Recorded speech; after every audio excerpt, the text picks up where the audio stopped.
Okay, I've been sort of working rather late and getting up rather late. And if you work afternoon shift, you may do the same thing. But I've been noticing something now it's spring, and it's to do with the direction this house is built in. And this video is sort of going to be a repeat of super efficient heating and cooling using air transfer. Now in that video I talked about cooling down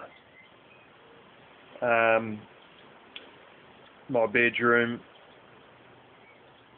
on sort of early summer nights by drawing cold air from outside and pushing that through the room to get rid of the hot air. Well, there's another way it can be used, and I'm going to give an exact example right here, right now.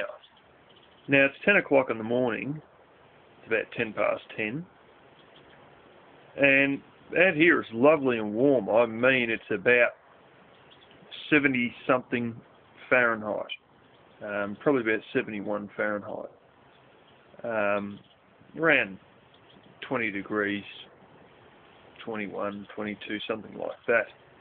It's, yeah, sort of starting to get nice and warm because the sun rises in the east and the glass enclosed veranda,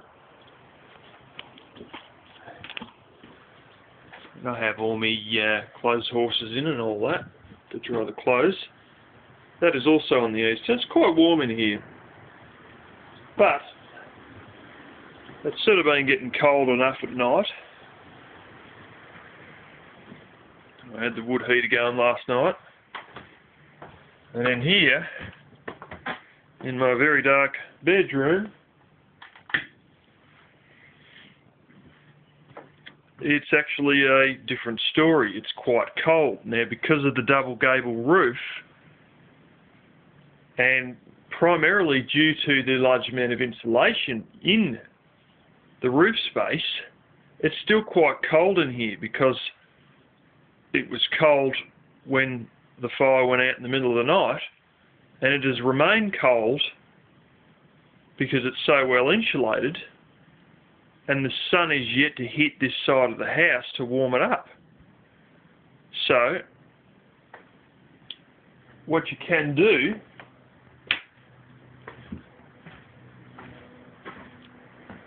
is have an air vent,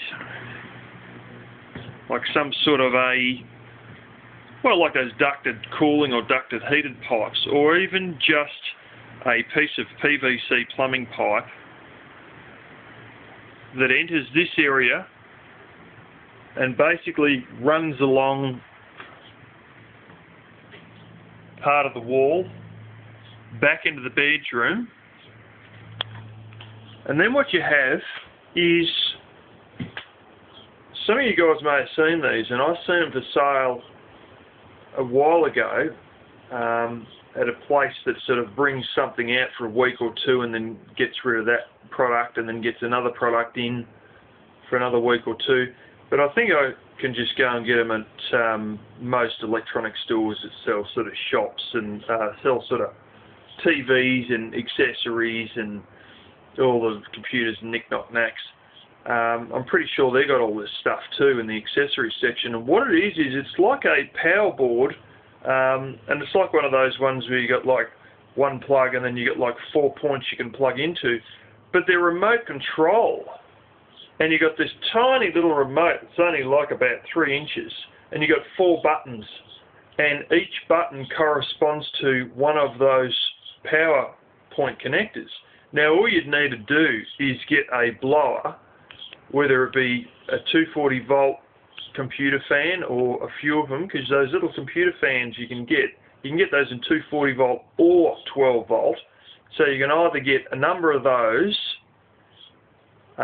or a number of 12 volt ones and a 12 volt transformer, such as some of the things, you know, the plug packs that some appliances have. You can reuse one of those plug packs that comes with, you know, some of these electronics, that is one that, you know, goes from mains to 12 volt, and you can plug that into a power board and up to 12 volt fans, or wire up the 240 volt mains fans directly into a normal plug and plug it into one of those ones with the remote control. And then what you do is you have the remote control on your little bedside table or laying beside your bed, and if you look at your clock and you know that the sun is going to be out because it's, you know, late enough, it's 9 o'clock, it's 10 o'clock or whatever, but because you were working afternoon shift and went to bed at 2:30 a.m, you don't really feel like getting up yet, but you've just woken up temporarily and it's cold, then you grab hold of the remote, press the button on the remote, the fans start drawing warm air, 71, 72, 73 degrees Fahrenheit from here, warmer part of the house, into the cold bedroom, and start to warm your bedroom up. That's a good example of how I could use it for heating, not just for cooling. And yeah, I'll tell you what, it wouldn't be a stupid idea to do if we received a lot of weather like this on a regular basis. I'm not going to probably do it, but I'll tell you what, I'd be tempted to next year anyway.